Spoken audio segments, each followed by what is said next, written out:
So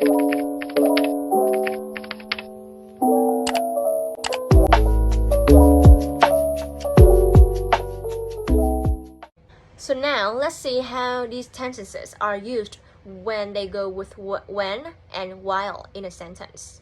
So in a sentence, we will use the past continuous for a past action in progress, longer action, and the past simple for past action that is interrupted, the longer action. It means that it's a short action. Okay, so to wrap up, in a sentence, we will use the past continuous for a longer action and the past simple for a shorter action. Okay, so let's take a look at this picture. The past action, reading, is longer than the past action called, right? So we will use the past continuous for the action reading and the past simple for the action called.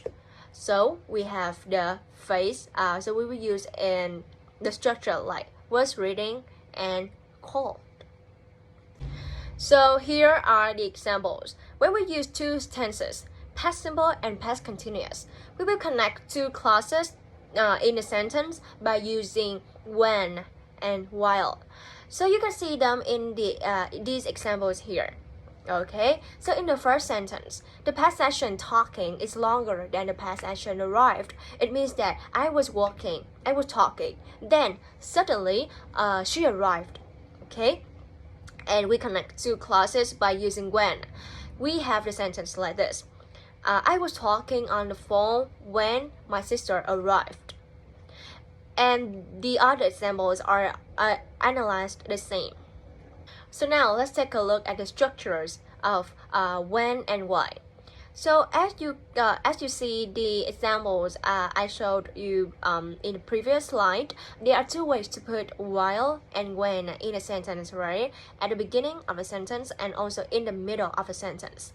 So let's see what is the difference when we put them at the beginning or in the middle of a sentence. Okay, so first, if when and while are placed at the beginning of a sentence, we need to use a comma to connect two sentences. Okay, now let's take a look at these examples.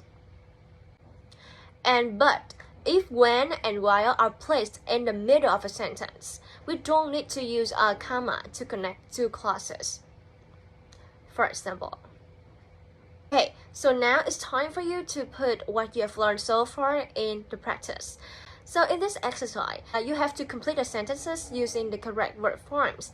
There are 6 questions, and you could pause this video to do this task. Well, how's it going on, class?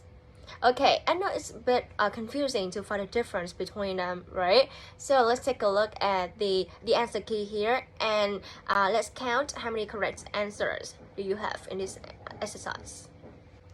Okay, class, that is the end for today's lesson. That's all for the grammar theory in the Unit 4 for a better community. And I hope that you can understand the lessons so well and find a difference between the grammar points you have learned so far, past simple and past continuous in particular. So goodbye now. Don't forget to do more exercises on the LMS I have assigned. And see you at the next video.